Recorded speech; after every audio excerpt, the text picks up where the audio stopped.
Good morning, everyone. I hope I am visible as well as audible to all of you.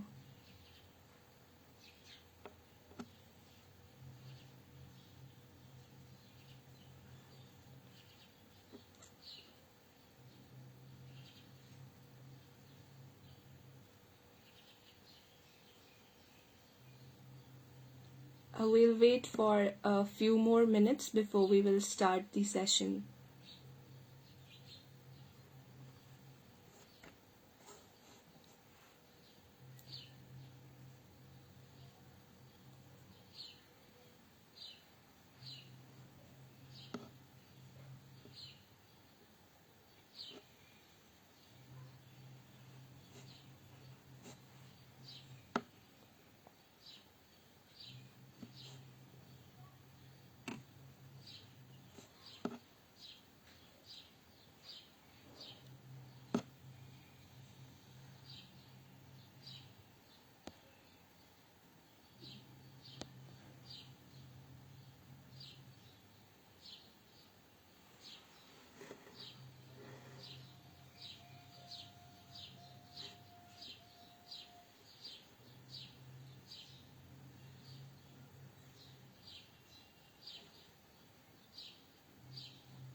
So I'm highly thankful to Hi Ramakant Kumar. So I'm highly thankful to Paryavaran Sanrakshan Gatividi for giving me yet another chance to express myself, my views, and share my journey with all of you. So, firstly, I would like to introduce myself. I am Munjid Mariam and I am from Jammu and Kashmir. I am a doctorate scholar and I'm doing my PhD in soil and water engineering, and I am a student of Sher Kashmir University of Agricultural Sciences and Technology of Kashmir. So I was fortunate enough, I would say, that I received the National Best Speaker Award at the National Environment Youth Parliament, which was held recently at the Parliament Complex. So it was a long journey indeed. It all started from first the university level competition, and after that there were the regional level competition, and finally after that the national level competition. So I participated firstly in the university level competition, and luckily I got selected, and I was fortunate enough to represent my university at the regional level. As I study at an agricultural university, so I at the regional levels I participated in the agricultural university zone, and at the regional level around 50,000 students from all over the country participated in different zones. So, and among 50,000 students, 150 qualified at the regional levels to represent at the national level. So again, I would say I was lucky, I was fortunate enough that I qualified the regional levels and then had a chance to represent my university and also my state at the national level. So basically, it was a 2 days event. It was organized by Manav Rachna University, and before we all assembled at Manav Rachna University, they conducted various sessions for us so that we were familiar with the do's and don'ts. And it was a wonderful experience. I got to learn many things from them and also the other fellow participants. I got to learn so much from them. So on 15th of April, we all met for the first time at Manav Rachna University. All the participants who had qualified for the nationals were there. And firstly, we got a chance to visit and have a tour of the university, and I would say it's a Very beautiful university, excellent infrastructure, and the people are very nice, very hospitable. So at Manav Rachna University, we had a mock parliament session before the actual session, which was held at the Parliament complex on 16th of April.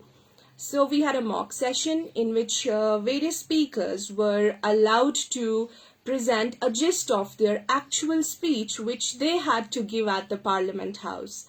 So also one point I would like to add is out of 150 students, 24 were selected to represent the cabinet ministry, and I was one amongst them.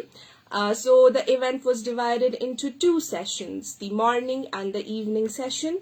I had to represent the Ministry of New and Renewable Energy in the evening session on 16th of April.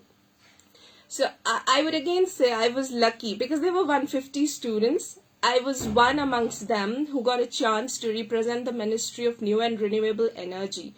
So at the mock session, we gave a gist. The event was organized by Paryavaran Sanrakshan Gatividi and in collaboration with Manav Rachna University. So we gave a gist of how we were actually supposed to speak on the actual day of the event. So after the mock session, again, they told us about the do's and the don'ts at the Parliament House and how we were supposed to enter, how we were supposed to start, and how we were supposed to finish our respective speeches. So after the mock Parliament session, we then had a cultural night event there. It was a wonderful time because people from different states were there. They represented their particular folk dances or poems, poetry. So I got a chance to explore and see different people. Different cultures of our country were represented there at the cultural night. It was a wonderful time there. We had a very wonderful experience on 15th of April at Manav Rachna University. And then the main day, the 16th of April, we were supposed to go to the Parliament House. That was the main event. So on 16th of April, we went to the Parliament House from the Manav Rachna University. And when you stand there in front of the Parliament House, I would say it is a surreal experience. You are actually witnessing something that you have seen on TV, or I would say on internet. So it was a phenomenal experience to stand there at the Parliament complex, to have the opportunity to witness the house and to have a tour of the Parliament House. It was a phenomenal experience. All the people present there, they were so cooperative, so hospitable. They made us understand everything related to the parliament. We got an opportunity to visit the Lok Sabha. We had a visit to the Rajya Sabha and also the Central Hall of the Parliament, the Parliament Museum, where you are able to experience and witness the glorious history of our country. It was so wonderful, so phenomenal that I don't have words to experience the feeling. So I was happy, but I was also anxious because this was my first experience to speak at the Parliament House, to represent my university, my state. So the first session started at around 11 a.m. in which Shri Om Birla ji, he was the guest of honor in the first session. So all the participants started. So there was the designated Prime Minister, the leader of the opposition, the treasury members, the member of the parliament, and also the speaker for the first session. So I got to witness the first session, and with every passing minute I was very anxious as I was coming towards my turn to speak. So the first session concluded beautifully with some very wise words which were shared by Shri Om Birla ji with us, how we as youth can bring a change to the environment. So this an event which was particularly about the environment, first of its event that was organized, and it was very wonderful to know how people at their own level are working towards protecting the environment, conserving the environment, and what are their suggestions and their recommendations that we all can follow so that we can save our beautiful nature and our beautiful environment. So after the first session concluded, then there was the second session which started around at 2:30 p.m. So I was supposed to speak in the second session, and I had to represent the Ministry of New and Renewable Energy. So while I was researching about the material that I was going to share, I came to know that we have done a lot of things in regards to the renewable energy in our country. I would say, I felt very proud when I just went through what all we have done in the field of new and renewable energy, because in present times, when climate change is a great catastrophic event that is happening in every part of the world, shifting towards renewable energy, a greener, a cleaner energy would be an alternative to fight and, to avert the catastrophic effects of climate change. So I was very happy to know that we are standing at number third. Our country is standing at number third in renewable energy production. And I was happy to know how we are progressing, be it solar energy, wind energy, hydropower, biomass energy. We are progressing in all aspects. The government is doing its best to explore and make people acquaint with the renewable energy. Various schemes have been launched by the government in this regard. The PM Kusum scheme, the solar rooftop panel schemes, the solar parks, and whatnot. Hydropower. The government is doing its best so that people are aware and well acquainted with what and how renewable energy can help in preventing the catastrophic climate change. So our country has a target. At the recently concluded COP26, which was held at Glasgow, we made a commitment of getting 500 gigawatts of renewable energy. So we are basically planning to shift from the conventional energy sources to renewable energy sources, and we will increase it up to 500 gigawatts. It's such a wonderful thing. It's a dream actually. And as I said in the Parliament House, I would say it again, all dreams can come true if we have the courage to pursue them. And I'm sure you and I together can pursue this dream. We can shift towards the renewable energy and obtain the target of 500 gigawatts of renewable energy well before 2030. If I talk about my own homeland, which is Kashmir, and I'm pretty sure all of you must be familiar with Kashmir, that it's very famous for its beauty, for its environment, for its nature. And that is why I'm pretty sure you all must know this, that agar firdos baroe zami ast, hami asto, hami asto, hami ast. If there is paradise on earth, it is this, it is this, it is this. So why is basically Kashmir compared to that with of paradise? It is because of its magnificent beauty, its high altitude glaciers, I would say, cold streams, deep rivers, lush green forests, sky-high mountains. So all of this basically constitutes the environment. Kashmir is an ecologically fragile ecosystem in the Himalayan region, very famous for its beauty everywhere throughout the world. In our country, people come to actually explore the beauty and nature of Kashmir.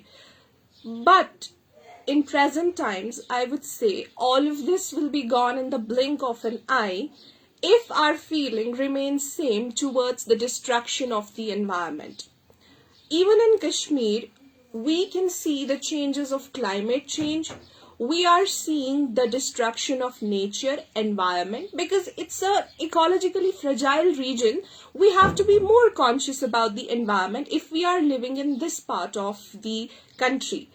So I would like to share one experience with you. Whenever I travel by air from Kashmir, so the thing, if you have visited Kashmir, you would know that the thing that, is, I would say, a treat to the sore eyes is the snow-clad mountains that we experience from the plane while we come and go from Kashmir. But this time, as I had to go to Delhi, And when I traveled by air, the snow was nowhere to be seen. It's only April, and I was not able to see snow anywhere on the mountains.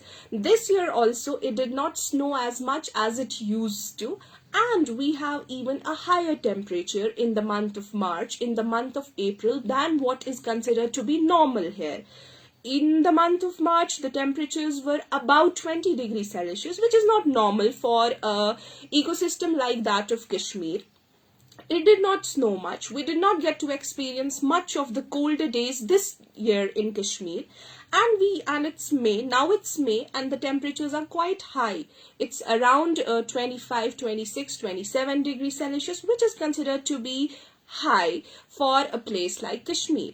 So I would say we humans have we have interfered with the nature. We have it's all because of all the anthropogenic pressures that are seen everywhere in the nature around us, which has led to decrease in the snowfall here, and the no snow is found anywhere on the mountains this year in Kashmir. So it is all because of us. It comes all down to humanity, because we consider ourselves to be the owners of nature, but rather we are from the nature. We do not own the nature, we are from the nature, but we are not able to understand this very concept that we are not the owners of nature. If again I talk about my own place, there is world famous Dal Lake present in Kashmir. There is Vuller Lake, which is considered to be the Asia's largest lake. It is present in Kashmir. But what have people done to it? If we go from the research point of view, the area of Dal Lake is shrinking. The area of Vuller Lake is shrinking. People are making these lakes, they are converting these lakes into wastelands. Why? Because they are not aware of the importance these lakes or wetlands play in our environment. They have a very important role to play in maintaining a balance, I would say a balance in the ecosystem and the environment. They reduce the effect of urban heat island. So if water bodies are present, wetlands are present, they will reduce the temperatures in the area in which they are present. But once we try to overpower them by I would say converting them into wastelands, throwing waste into them, or like for example constructing our houses on the periphery of the Dal Lake or any wetlands, what will be the result? It will be catastrophic. In 2014, there was a catastrophic flood in Kashmir Valley. Why did that happen? It was again because of us. We are responsible for any and every catastrophic environment event that happens. So the flood, it was a lesson for us. It was a lesson for all of us that we should not interfere with the nature. We should not try to overpower the nature. We should not try to create an imbalance in the nature because of our deforestation, which then leads to siltation, and siltation leads to flooding in the rivers. So it's all because of us, and it's very important that we are consciously aware of the environment and its importance, because I believe the greatest threat to our environment, to our planet, is the belief that someone else will save it. We have an attitude that, oh, I will throw this piece of garbage here. What change will this make in such a big environment? So basically, we have the thought that someone else will come and save this environment. No. Mahatma Gandhi said that nature has enough for everyone's needs, but not for everyone's greed. So you have to be consciously aware. If you are going out here in Kashmir, we have many beautiful landscapes where we go for an outing, for a picnic, like Pahalgam. I'm sure you must have heard about Gulmarg. Some of you must have visited these places, Sonmarg. If I am going there to explore the beauty of the nature, and if I am taking with me something to eat, I have to be aware that if I am eating something, I do not have to throw the wrapper around in the meadows, or like for example the streams that are flowing in that part of the region. So this, even though I am a literate person, it will make me uneducated if I throw the waste around near the streams or on the meadows or anywhere else, because it's an ecologically fragile system. I cannot throw plastic there because plastic is basically a catastrophe for our environment. So I am literate, but I have to be educated also. And by education, I mean that I have to be conscious about my environment. I do not only have to keep my own home clean by throwing the waste on the roads or in the rivers, in the wetlands. I have to be aware of their importance also. I have to make use of the dustbins. If dustbins are provided, I have to make use of the dustbin. So these are very small things that we as youth can do to protect our environment, because we will go one day from this place and a future generation will come. What are we giving them? So this thought, this very thought should be in everybody's mind. And also now, I would like to say one more point. Recently in the news, I was reading about an auto driver in New Delhi. It was a very viral news. An auto driver in New Delhi. Thank you, Gurjeet ma'am. Auto driver in New Delhi. He has planted a garden on the top of his auto. If we literate people, we will say he's an illiterate person, he's an auto driver. But don't you think he's educated more than us? And he said, I have planted these trees on my auto rickshaw in order to keep the temperatures inside the auto rickshaw below than the temperature that is outside. What a beautiful innovation, I would say it is. He may be an illiterate person, but he is educated than many of us. We are literate, but we are not educated. So it was a very beautiful thing that I came across recently. Also, I would say that talking about plastic, we make such use of plastics and then we throw away these plastics. I would say that we should only buy things when we need them the most. Do not go about buying and buying. You just see there is sale somewhere, we just go and buy so many things, and then we just throw away. After using these things, we just then throw away those things around in the environment or anywhere else, which increases the waste production. So I would say that we should always buy only the things that we need, so that the waste generated is to the minimum. Also, we should be aware about the use of plastic, consumption of plastic. We should make it to the minimum. And also, I would say that we should do a proper waste segregation. Degradable, non-biodegradable products should be separated so that it's easier for the waste disposal. Here in Kashmir, we have, I'm pretty sure every household has a lawn. We have a lawn, every household has a lawn. And I suggest to people that if you are generating degradable waste from your house, do not give it away to the municipal corporation that comes for collection of waste. If you have a lawn, if you have a place in your house, just make a small pit in their house, and all the degradable waste that comes out from your kitchen, just go and decompose it there only. What is the need of giving the degradable waste to the Srinagar Municipal Corporation that comes and collects this waste? If you have lawn, you have land, you can decompose this waste in your house and only give away the waste that is non-biodegradable. We cannot do anything about the non-biodegradable waste, so you can give it away to the Srinagar Municipal Corporation when they come to collect the waste. So this is I literally suggest people with lawns, we can compost it and make it into bioenzymes. It will be very beneficial for us. So this is my suggestion which I give to the people whenever I see they have lawns in their homes. And also, I am very, very fascinated by the trees. I have a lawn at my home and I have planted so many trees in my lawn. And whenever at the evening times I go out in my lawn, I have a breath of fresh air all around. So it feels so heavenly to sit in the nature, and because of the trees that I have planted, I get to witness so many birds in my own lawn at home. So it's so wonderful to hear the birds chirping after such a long time, because I would say when we were young we used to go out and play in the environment. All of you must have gone out to play with your siblings, with your friends in the nature. And what was the thing that we used to hear the most? It was the chirping of the birds. We used to see birds flying. We used to see birds flying there. Okay, RK Guru. I'm sorry, but I won't accept comments like you have made. So please, you should be careful about what you are writing.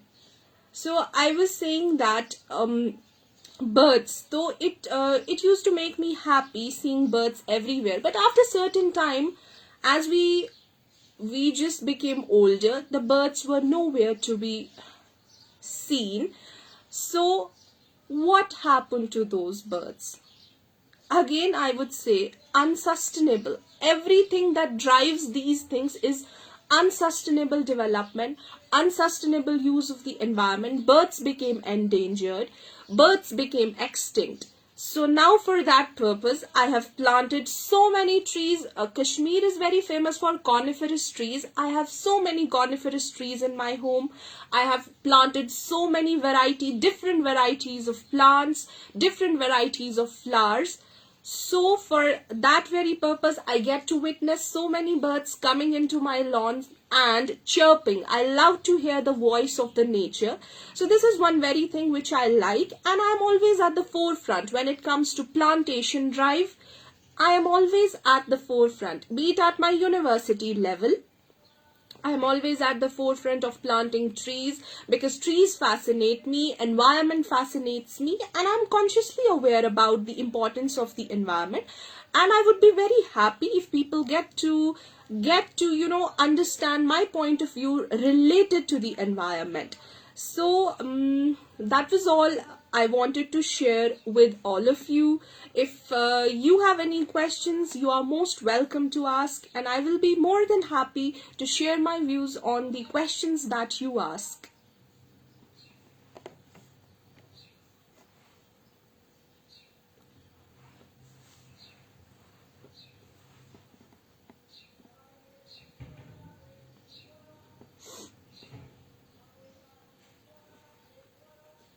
If you would like to share anything, your own views, or anything you would like to ask me, you are most welcome, so that we can have a two-way discussion.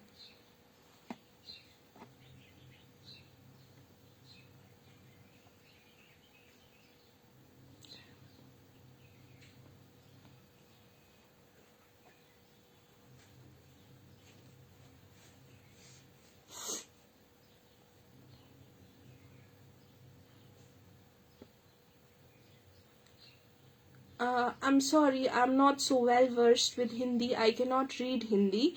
If you can convert your comment into English, because I'm not so well versed with Hindi.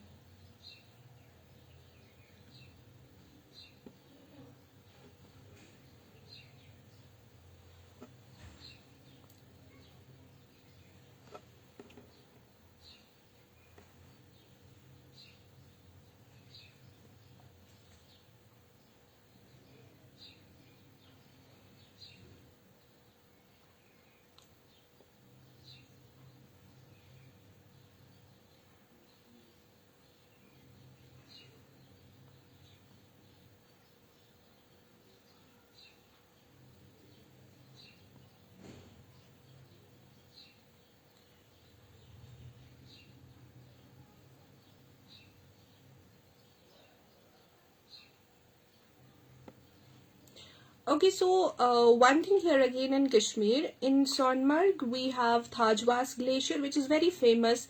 People go there, they enjoy the beauty of the Thajwas Glacier, and because of the transport, people used to take transport, their vehicles, their cars. They used to go from the main Sonmarg to Thajwas Glacier in their cars.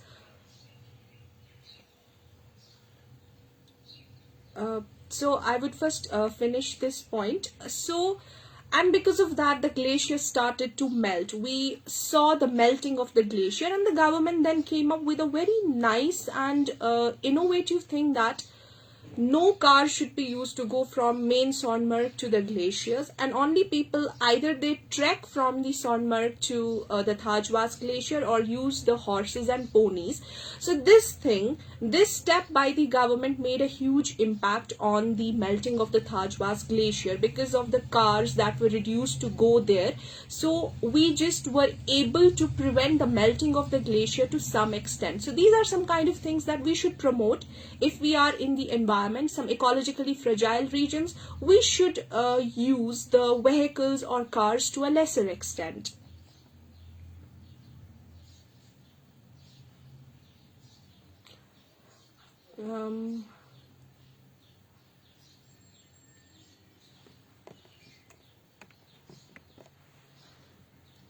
My university, if I talk about my university, it is firstly located in a very sensitive area of Srinagar city, because there is a national park that is located in the vicinity of the university. So it's considered to be ecologically fragile region of Srinagar city. So for that reason, my university already has so many trees, so many plants, and so many flowers already planted in that area. And my university is always we have plantation drives in the university, planting more trees. If for example we cut down trees for some purpose of for some constructing a building or for any other purpose, then the university also conducts a plantation drive. So my university has many plants, my university has many trees.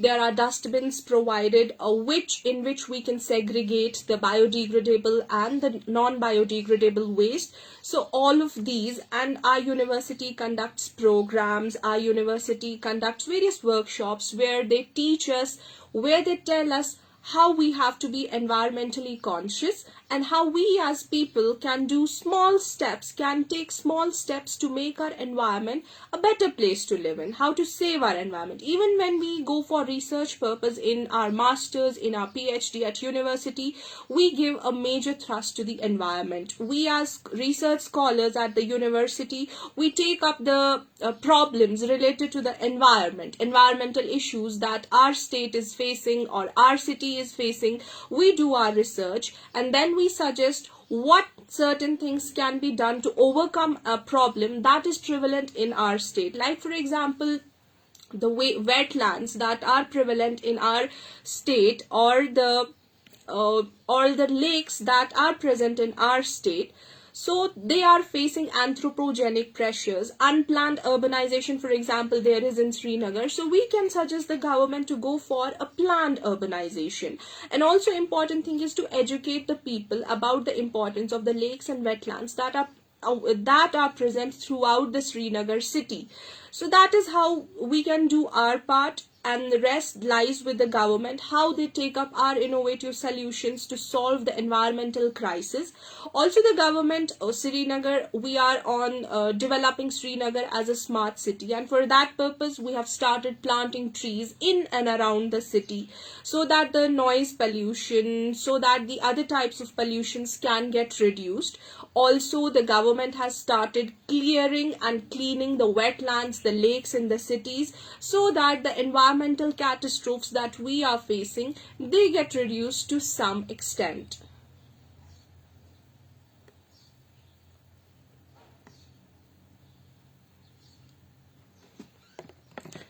So I think the time is up for the session. So overall, I would say it was a very wonderful experience, and to be at the Parliament House, to receive the National Best Speaker Award, and also I was very fortunate enough to share my views with all of you today. If you have any other questions, any other queries, you're most welcome, or you would like to share your views with me, you would like to ask me anything, you're always welcome for that. So thank you so much for a patient listening. I think we will have to conclude the session because The time is up. Thank you, everyone. It was wonderful sharing my views with all of you.